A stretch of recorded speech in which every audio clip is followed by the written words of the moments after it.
Alô?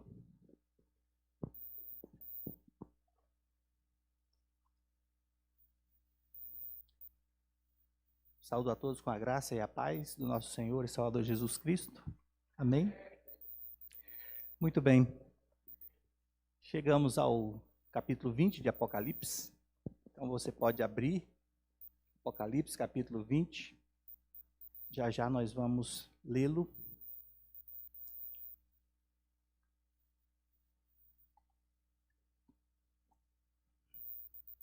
Bom, né? Vê o Daniel aqui, o João e o Jorge e a irmã Lília.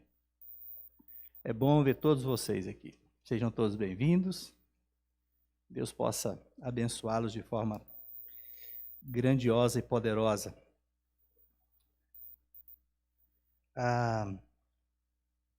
Antes de orar, oremos. Senhor Deus, nós pedimos a Tua bênção nesta hora. Ilumine o nosso entendimento, dá-nos a graça de entender, dá-nos esse privilégio, ó Deus, de compreender a Tua palavra. Fale aos nossos corações, ó Deus, nós assim te pedimos, reconhecendo que carecemos, necessitamos do Teu auxílio nesta hora. Fale conosco, meu Deus, em nome de Jesus. Amém. Bom, como de costume, nós vamos lendo o texto e vamos já tentando explicar. Como nós temos também o aniversário agora, logo em seguida, eu vou então direto ao texto. Acompanhe comigo do verso 1. Então vi descer do céu um anjo que tinha na mão a chave do abismo e uma grande corrente. Ele segurou o dragão, a antiga serpente, que é o diabo, Satanás, e o prendeu por 1000 anos. Lançou-o no abismo, fechou-o e pôs selo sobre ele para que não mais enganasse as nações até se completarem os 1000 anos. Depois disso, é necessário que ele seja solto pouco tempo. João então vê, vindo do céu à terra, um anjo, e trazia na mão a chave do abismo, uma grande corrente, para prender Satanás no abismo por 1000 anos. O porquê da prisão de Satanás? Para começar, Satanás é o inimigo principal de Deus, conforme descreve as Escrituras. Não só de Deus, mas da sua igreja. Seus esforços são canalizados para destruir o homem, por ser ele a imagem do seu Criador, a imagem de Deus, e tentar desviar os crentes de todas as formas do caminho de Deus. Ao morrer na cruz e ressuscitar ao terceiro dia, Jesus recebeu do Pai toda a autoridade, tanto no céu quanto na terra. Portanto, sua primeira ação ao ascender ao céu, como Senhor Supremo, isso nós vamos ver lá em Apocalipse, no capítulo 6, verso 1 e 2, ele vai então abrir o selo do Evangelho e enviar o Evangelho para todos os povos, tribos e nações. O cavalo branco, do capítulo 6 de Apocalipse, simboliza o Evangelho, que é agora liberado para ir de encontro a todas as pessoas, mundo afora. E também, Jesus expulsa Satanás do céu. Isso nós vamos ver lá no capítulo 12, do verso 7 ao verso 10, quando Satanás então é lançado na terra. Tirando dele ali, Jesus está tirando dele a condição de dominar as nações e impedi-las de ouvir as boas novas do Senhor. A vitória de Jesus conferiu trânsito livre à divulgação do Evangelho. Ninguém pode detê-lo, ele seguirá vencendo e para vencer. Alcançando os homens em todos os lugares. Satanás não pode impedir a pregação do Evangelho e nem que as pessoas ouçam o Evangelho. Outra questão que Satanás perdeu foi, nessa vitória de Jesus, foi a posição de acusador do povo de Deus. A morte de Jesus na cruz justificou o seu povo. E nós lemos lá em Romanos 8, de 33 a 34, que diz: quem tentará acusação contra os eleitos de Deus? É Deus quem nos justifica. Quem os condenará? É Cristo Jesus que morreu, ou antes, quem ressuscitou, o qual está à direita de Deus e intercede pelos seus, intercede por nós. Ao tornar o seu povo justo, Jesus tirou de Satanás seu poder acusatório. Por isso, Satanás, então, respondendo à pergunta, ele é lançado no abismo e permanecerá preso ali até passar os 1000 anos, ou melhor, até completarem o número daqueles que precisam ouvir o Evangelho, até completar o número dos salvos, daqueles que pertencem ao Senhor. Tempo compreendido entre a primeira e a segunda vinda de Jesus. O milênio é esse tempo aí. É o tempo do reinado de Jesus sobre terra e céu. E já se passaram, 2021 anos, e não sabemos ainda quantos outros anos virão até a segunda vinda de Jesus. O fato é que Jesus virá, E os acontecimentos já mostram que nós estamos encaminhando para esse dia.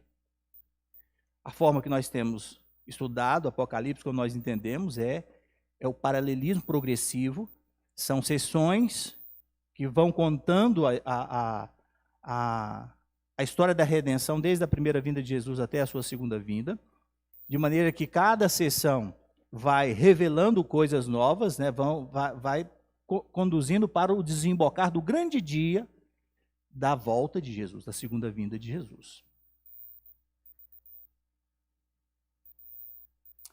Pois bem, então, precisamos nos atentar para um detalhe muito importante. Satanás está aprisionado, sim, mas ainda continua fazendo, está aprisionado de forma parcial, ele continua fazendo oposição a Deus, à igreja, atacando as nações do mundo todo com muita tirania, destruindo todos que ele puder. De que forma ele está fazendo isso se ele está preso? Essa prisão não é de forma literal. Apocalipse, nós entendemos ele que é de forma simbólica. A linguagem de Apocalipse ela é simbólica.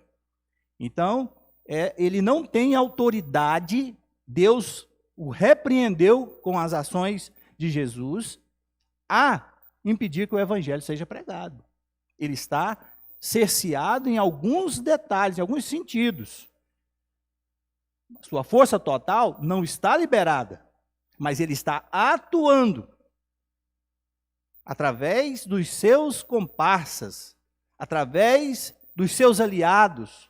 A besta que emerge das águas, lá em Apocalipse 13, começa dizendo a respeito disso, a besta que emerge da terra. Quem é a besta que emerge das águas? São os poderes, a política, os governos, a força, as riquezas. E a besta que emerge das águas ela representa quem? As falsas religiões, os enganos, as mentiras, para afastar as pessoas de Deus, para pregar o homocentrismo, o humanismo, colocando o homem como o centro de todas as coisas. O homem como Deus de si mesmo.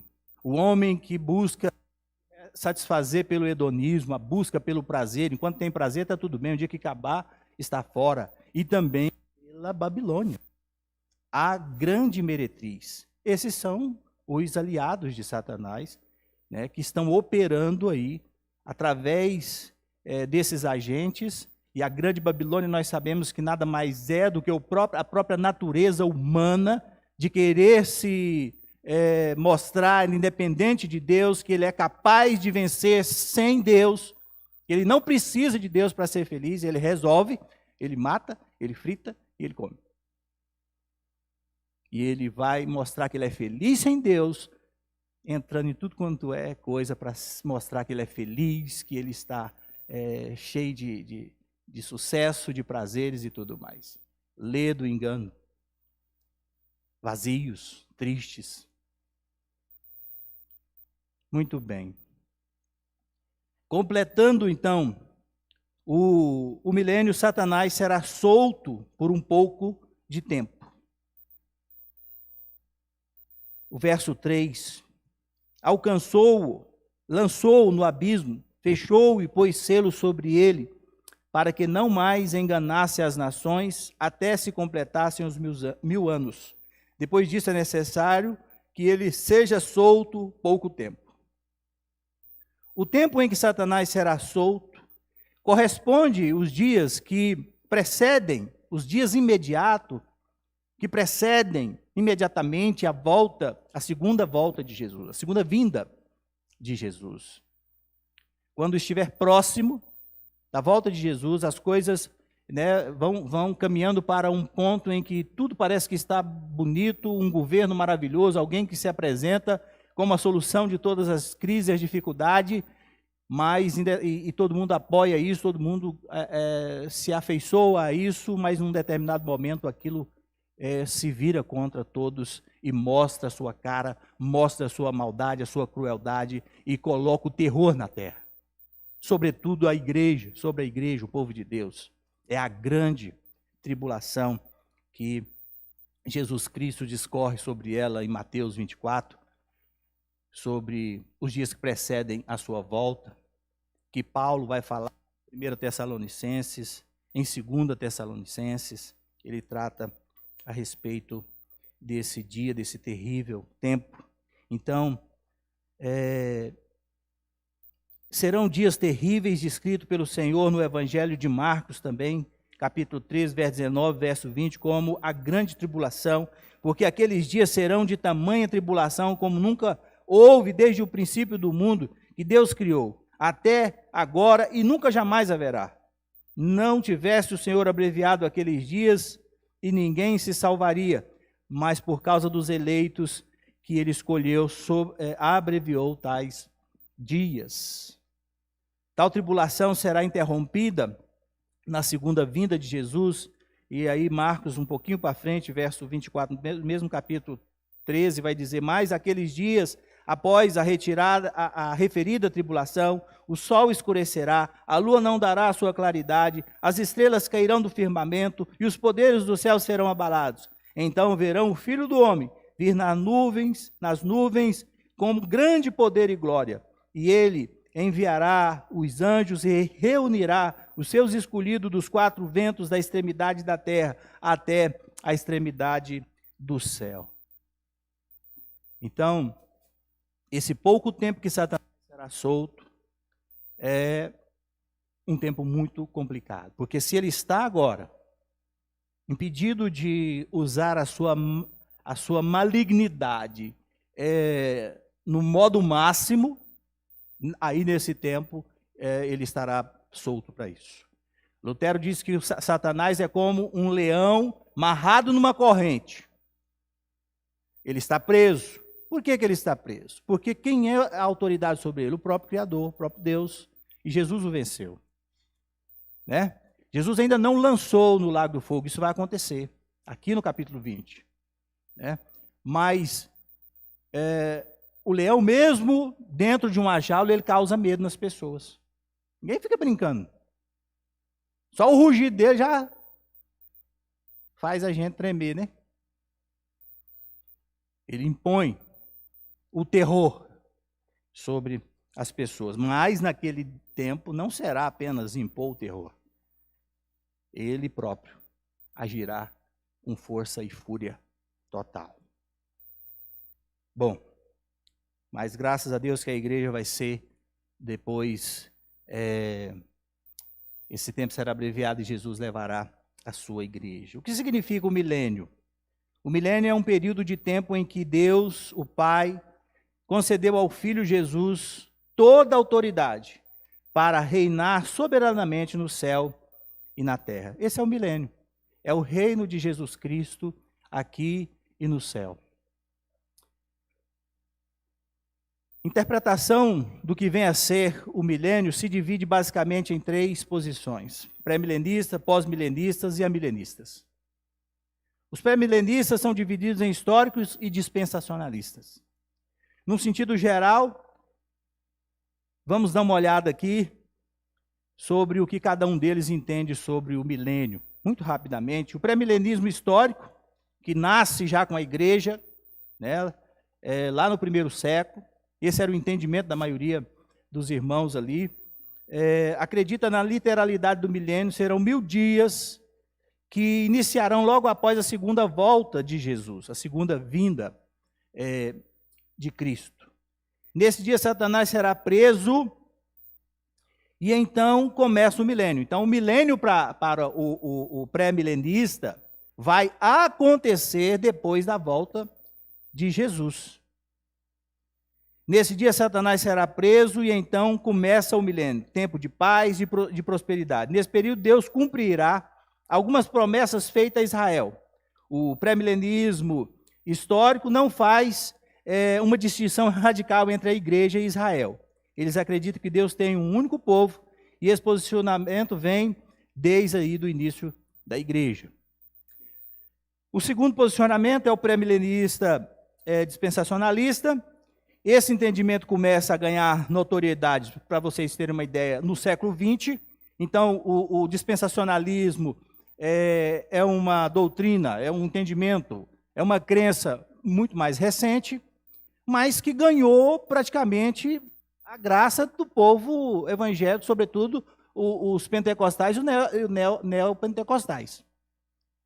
Os irmãos que mais aderiram a esse entendimento.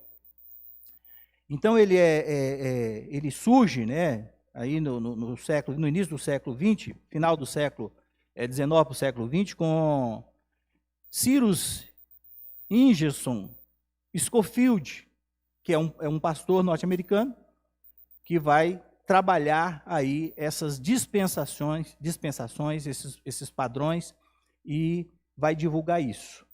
Essa crença, ela prega que o milênio será literal, que Jesus virá 2 vezes, uma vez ele vem secretamente, né, para levar os crentes verdadeiros, arrebatar a igreja, né, essa igreja aqui é composta dos crentes verdadeiros, e esses não passarão pela tribulação. Esses não enfrentarão a grande tribulação, de acordo com os dispensacionalistas. A outra visão, quer dizer, a outra vinda de Jesus será de forma visível, já para inaugurar, então, o milênio. Deus dedicará um tratamento especial aos judeus, eles fazem distinção entre a igreja e os judeus. Na verdade, eles entendem que os judeus, Israel é o termômetro do mundo. Então, você quer saber se a volta de Jesus está perto de acontecer, você tem que olhar o que está acontecendo na nação de Israel. E as Escrituras estão repletas de versículos que provam que Deus não deve nada a Israel. Tudo que Deus prometeu, Deus cumpriu. E Deus tem um povo só. A igreja, tanto do Antigo quanto do Novo Testamento. A igreja do Senhor. Ela é composta de judeus, sim. Mas não só de judeus, como também dos gentios. Eles, então, acreditam que o milênio, né, sendo que no milênio Deus vai dedicar, então, um tratamento especial aos judeus. O templo de Jerusalém será reconstruído, quer dizer, então esse é um governo literal, vai ser reconstruído, e dali Jesus, assentado no trono de Davi, reinará e julgará as nações ímpias por 1000 anos. É um pouco estranho, porque você vai ver um povo ímpio transformado, corpo glorificado, junto de pessoas que foram glorificadas. Pessoas que podem atravessar a parede, fazer voar de um lado para o outro, no meio de pessoas que ainda não foram ressuscitadas. É um negócio assim, né? Mas é o que mais tem confundido a cabeça de muitos cristãos e colocado medo em muitas pessoas. Mas Também existe o pós-milenista, acredita que o milênio não é literal, o milênio indica um período de tempo longo, antes da segunda vinda de Cristo. Para isso o evangelho precisa ser pregado, conforme o evangelho é pregado, o milênio vai sendo efetivado. As coisas vão acontecendo. Para ele, a maioria das pessoas no mundo se converterão a Cristo. O milênio é um mundo evangelizado, onde Cristo reina sobre todos, mas depois das duas guerras mundiais, a primeira guerra em 1915, a segunda guerra em 1945, e tanto que o terrorismo avançou no mundo, os sequestros e tanta barbárie no mundo aconteceu no século XX, esse pensamento caiu em descrédito em muitos, com muitos seguidores que mudaram de entendimento. Porque eles pregam um futuro de bênção. E as Escrituras mostram para nós que nós estamos caminhando para um tempo de cada vez mais dificuldade. Os dias que antecedem a volta de Jesus são dias difíceis, complicados, e que só resistem aqueles que estão em Cristo Jesus. E tem o amilenismo, né? O amilenista, né, essa posição que nós acatamos, porque nós entendemos que ela é mais coerente com o ensino bíblico. Nós acreditamos que o milênio é um período simbólico que iniciou com Cristo, quando Cristo bota o pé na terra, né, começa aí então o milênio, e a duração desse tempo, ela é indefinido. A gente não sabe, se já passamos 2021 anos, desde que Jesus pôs o pé na terra. Ainda tem muita coisa pela frente, pelo andar da carruagem, pela forma que as coisas estão, a gente não sabe quanto tempo isso vai. E não adianta formar data, falar de Jesus volta em tal época, tal, ninguém. Esse tempo não foi dado a nós, a nenhum homem. Né? Isso aí está no coração de Deus, Ele que sabe desse tempo. Ele tem aí um projeto de alcançar pessoas, Ele tem uma igreja, um povo que Ele chamou. E esse tempo ainda é o tempo da misericórdia de Deus, que está chamando as pessoas ao arrependimento. Então, se você ainda não tomou a posição lá de Jesus Cristo, é porque Ele está dando uma chance para você. Ele está chamando você. Então, não é que está demorando, não, é porque Ele te ama. E Ele está te dando essa oportunidade de tomar uma posição ao lado dEle. Então, espiritualmente, Cristo está reinando. Nesse tempo, Ele reina tanto no céu, né? Está lá no céu, mas também Ele reina lá com os que já morreram, né? Que estão em Cristo, e com os salvos que estão vivos sobre a terra. Com todos os que estão aqui. A igreja é uma agência do Senhor na terra, a qual Ele tem usado para propagar o seu reino, anunciar, para buscar e viver no seu reino, né? Sobre a sua liderança, sobre o seu governo. Satanás está preso no sentido de que sua atuação está restringida e ele é incapaz de impedir a ministração do Evangelho, a pregação do Evangelho no nosso tempo. Portanto, a ênfase do milênio é a pregação do Evangelho. Nesse período, o objetivo de Jesus é salvar o seu povo pela pregação do Evangelho, através da instrumentalidade da igreja, destruir todo o principado, potestade e a morte. A morte será um dos últimos a ser lançado no lago de fogo. No mesmo capítulo que nós estamos lendo, no capítulo 20, fala aí no verso 14, então a morte e o inferno foram lançados para dentro do lago de fogo. Nós vamos deixar para ler a outra parte, numa outra oportunidade, e nós vamos ficar apenas nesses versos que nós lemos hoje, mas essa é a ênfase do milênio, a pregação do Evangelho, que Jesus Cristo está reinando e conduzindo todo o processo para a salvação do povo que Ele se entregou por eles, né? Ou seja, o diabo e seus aliados e todos os incrédulos serão punidos.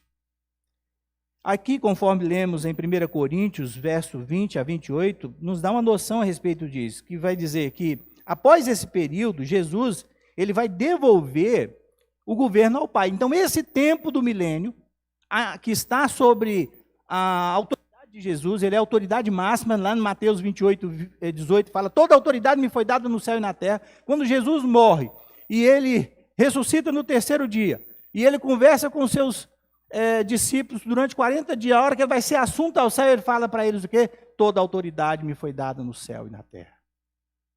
Vocês agora vão pregar o evangelho, vão fazer discípulos, vão batizá-los no nome do Pai, do Filho e do Espírito Santo. E eis que eu estou convosco todos os dias até a consumação do século. Esse é o trabalho da igreja, porque esse é o tempo do governo dele. Ele está governando o mundo. Esse é o milênio. O diabo não pode impedir. Então você pode pregar o evangelho. Eu posso pregar o evangelho. Às vezes você prega e fala, nossa, a pessoa não deu moral, a pessoa não quis, a pessoa, inclusive, cortou até a amizade comigo, meu irmão. Esse é o tempo de pregar o evangelho, independente disso, porque depois não terá outra oportunidade. Se hoje está difícil, não terá precedente o que vai acontecer quando acabar esse tempo. Então, esse é o tempo de anunciar o evangelho. Então, quando terminar tudo isso, aí Jesus vai devolver todo o governo ao Pai. Toda a autoridade o Pai conferiu a ele, no céu e na terra. Jesus reina hoje. Amém? Mas aí, ele vai devolver isso ao Senhor.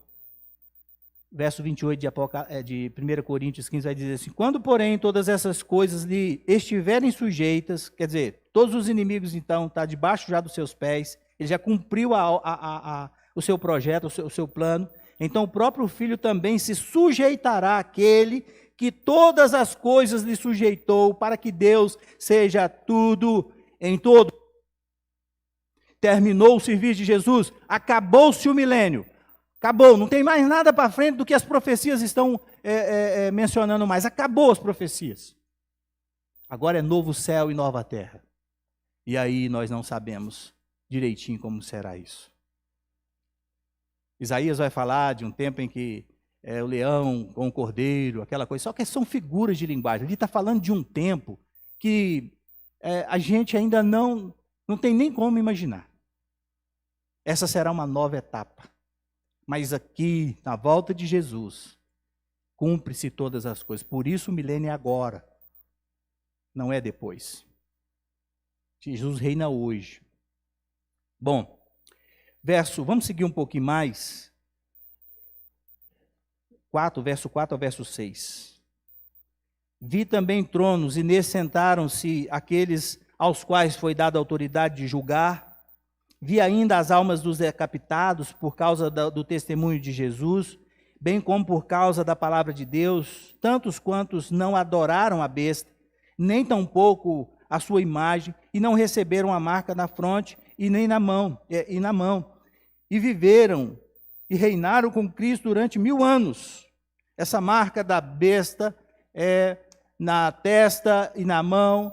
A gente entende que a testa significa o pensamento. Às vezes a pessoa ela toma uma posição pelo próprio raciocínio, pela própria vontade dela. A mão, a gente entende que é as obras da pessoa, mas também simboliza que às vezes pode ter sido a força, né? Ela cedeu às pressões para poder seguir aos modelos do sistema da besta, né? Negou a Jesus e entrou dentro desse processo, né? Então, verso 5, os restantes dos mortos não reviveram até se completassem os 1000 anos. Esta é a primeira ressurreição. Bem-aventurados os santos, bem-aventurado e santo é aquele que tem parte na primeira ressurreição. Sobre esse, a segunda morte não tem autoridade, pelo contrário, serão sacerdotes de Deus e de Cristo e reinarão com ele os 1000 anos. Vamos entender um pouco melhor isso aí. Quem são os que estão nos tronos e que receberam autoridade para julgar? Esses são todos os crentes que passaram pela morte física e estão no céu reinando com Jesus. Todas as pessoas que morreram em Cristo Jesus estão aonde? Essa é uma das grandes perguntas que as pessoas fazem. Está no céu com o Senhor. Lembra de Rico e Lázaro? Morreu Lázaro, que era temente a Deus, e vai para onde? Para o seio de Abraão, vai para o céu. O rico, que levava a vida independente, não queria saber de nada, e aqui não tem nada a ver com riqueza, gente, né? Ele vai para o inferno. E lá ele fica atormentado, querendo que alguém venha avisar os irmãos dele, para eles tomarem uma postura, para eles não irem para onde ele está. Mas não tem jeito. O homem está ordenado a morrer uma só vez, depois segue o juízo, ninguém volta para dizer para o outro o que é. O que tem está aqui, as escrituras, para nós entendermos. Esse é o tempo da oportunidade. Está com o Senhor, aqueles que morrem em Cristo estão com o Senhor. Lembra do ladrão na cruz? Converteu ao Senhor ali. Creu em Jesus e falou: Senhor, lembra de mim quando estiveres no teu reino. O que Jesus falou para ele? Hoje mesmo estarás comigo no paraíso. É hoje, é agora. É a hora que crê. A hora que entrega a sua vida a Cristo, você já está no céu com o Senhor. Mesmo que esteja vivendo aqui por um tempo, você já está na glória com o Senhor. Já passou da morte para a vida, porque Deus não é Deus de mortos, mas Deus de vivos. E o homem sem Deus, a Bíblia diz que ele está morto nos seus delitos e pecados. É isso que Paulo nos orienta. Ele vai dizer justamente a respeito disso. Mas vamos só um pouquinho aí. Paulo escreve na primeira epístola de Coríntios, capítulo 6, verso 2 e 3, ele diz assim, não sabeis que os santos hão de julgar o mundo? Ora, se o mundo deve ser julgado por vós, sois acaso indignos de julgar as coisas mínimas? Não sabeis que havemos de julgar os próprios anjos? Esse era o entendimento da igreja.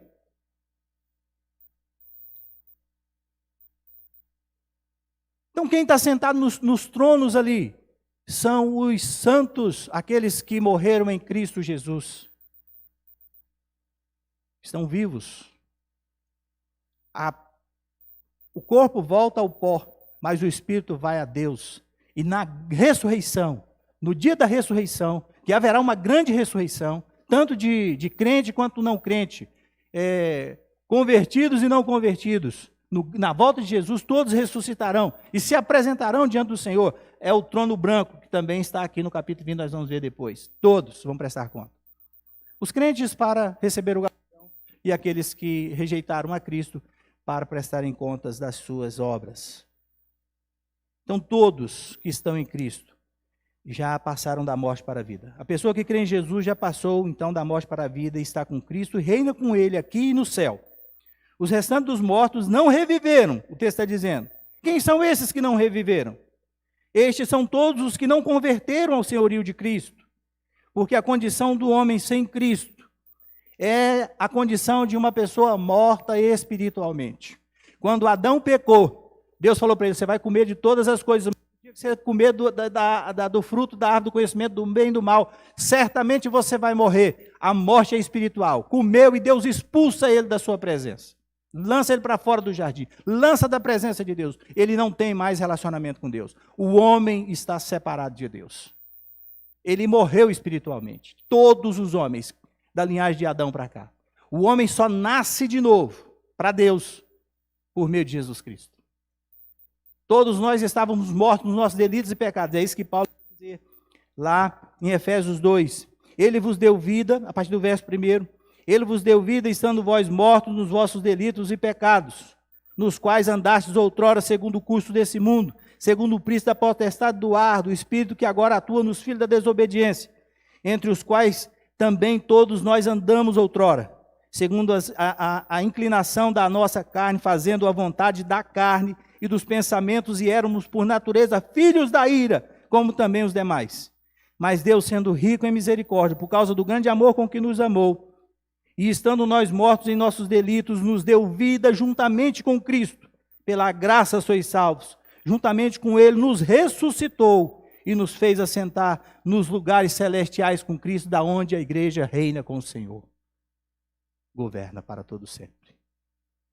Amém.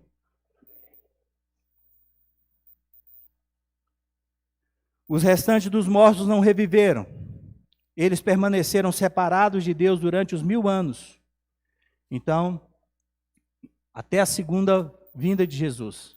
Aqueles que morreram sem Cristo, eles estão no inferno. Sabia? O inferno não é o último lugar que as pessoas vão. O inferno é apenas um lugar intermediário. Assim como o céu também é um lugar intermediário para nós, porque o homem não foi feito para viver no céu, o homem foi feito para viver na terra, e o homem volta para cá quando Deus fizer novo céu e nova terra. Mas ele está com Cristo no céu, e quem está sem Cristo está no inferno, aguardando o dia do juízo final. É isso que o texto está dizendo para nós, tá? Então está ali aguardando por mim. Portanto, todo aquele que não converteu ao senhorio de Jesus está nessa posição. A conversão a Jesus é a primeira ressurreição. Então, se você está morto, se eu estava morto, o dia que eu olho para Cristo, que eu creio em Jesus Cristo, o Espírito Santo faz a regeneração no nosso coração e abre os nossos olhos espirituais, traz vida para nós e a gente é ressuscitado espiritualmente. Porque daí a gente passa da condição da ira de Deus para a paz com Deus. De inimigos de Deus para a família de Deus, filhos de Deus. Todos quanto receberam. João 1, 12. Evangelho de João, capítulo 1, verso 12. Vai dizer isso. Todos quanto receberam, Deus deu-lhes o poder de se tornarem filhos de Deus. Todos que receberem a Jesus, nascem de novo. Nascem espiritualmente. Quando Adão foi expulso lá no Jardim do Éden, meus irmãos, a morte não foi física, embora a morte física também entrou. Mas ele permaneceu, viveu 900 e poucos anos. Falou assim, ué, falou que ia morrer? Que conversa é essa? Morreu espiritualmente. Mas Deus providencia um sacrifício para Adão, faz a roupa dele com peles de animais, porque Deus ali faz um sacrifício para ele. E ali inicia todo o processo de que precisava matar um animal para poder pagar o pecado do homem. Dali nasce o sacrifício, que já tipificava o grande sacrifício perfeito que viria na pessoa de Jesus Cristo. De modo que bem-aventurado é o santo. Bem-aventurado e santo é aquele que tem parte na primeira ressurreição. É aquele que nasce, nesse tempo em que ele está caminhando, ele olha para Jesus e sai da condição de morto espiritual e nasce para a vida eterna. Sobre esses, a segunda morte não tem autoridade.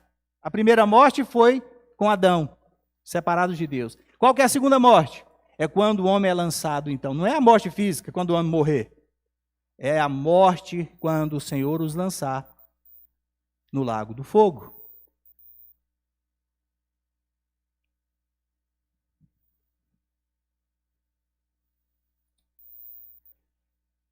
Então, sobre esses que nasceram, que não passaram, né, que tem parte na primeira ressurreição, então, sobre esse a segunda morte não tem autoridade. Pelo contrário, serão sacerdotes de Deus e de Cristo e reinarão com ele os 1000 anos. São sacerdotes de Deus e de Cristo. O que é o sacerdote? É aquele que fala com Deus, é aquele que entra na presença do Senhor, é aquele que tem livre acesso à sua presença, porque agora um novo e vivo caminho foi aberto no sangue de Jesus. Nós que estávamos separados fomos chegados. O que nasceram de novo não passarão pela segunda morte. Os que nasceram, né, de novo não passarão pela segunda morte, que é ser lançado no lago de fogo. Agora, irmãos, essa é uma informação muito preciosa para todos nós. Se nós estamos brincando nesse tempo, se a gente não estiver atento a essas oportunidades agora, esperando que depois de morrer a gente resolve isso, a gente está enganado. A oportunidade é agora, da gente olhar para o Senhor. É isso que Apocalipse está trazendo para mim e para o seu coração nessa noite. Que a gente possa, se você ainda não tomou uma posição ao lado de Jesus, que nessa noite Deus possa tocar no seu coração, para que você possa olhar para o Senhor e possa desfrutar a ressurreição. Se você ainda não ressuscitou, que hoje seja o dia que você nasça de novo, que você ressuscite dos mortos para a vida com o Senhor. Você precisa crer que Jesus Cristo é o enviado de Deus, que sem Jesus não se pode entrar na presença de Deus, que sem o sacrifício de Jesus nós ainda permanecemos debaixo da ira de Deus por causa dos nossos pecados, mas que Jesus, ao morrer ali, ele nos lavou, o seu sangue lava todas as pessoas que crerem nele, lava elas do pecado e purifica elas, de modo que essas pessoas são apresentadas diante do Senhor, limpas, alvas, e Deus pode se relacionar com elas, porque o pecado que separa o homem de Deus foi lavado por Jesus Cristo. Que essa verdade floresça no seu coração e na sua casa, na sua família, e você possa dizer: eu e a minha casa serviremos ao Senhor. Convido você a fechar os seus olhos para a gente orar.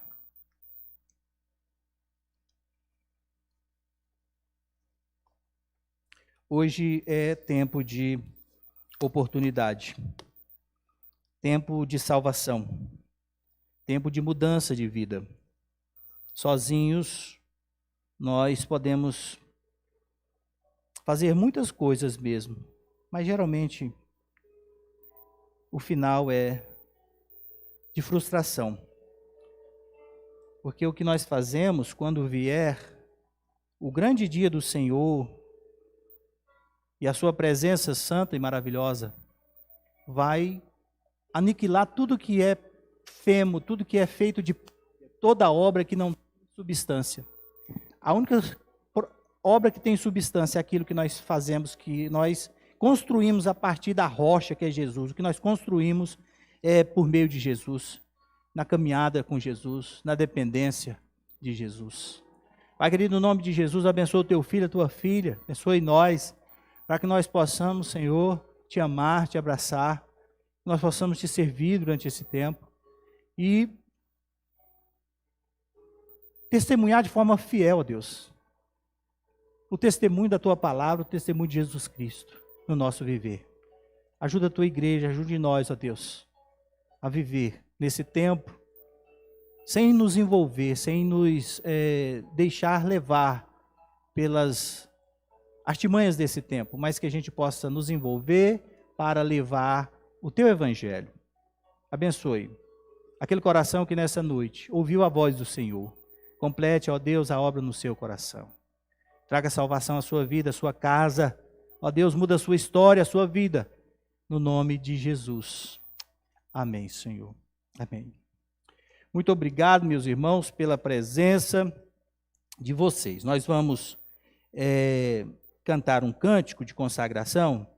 Enquanto cantamos,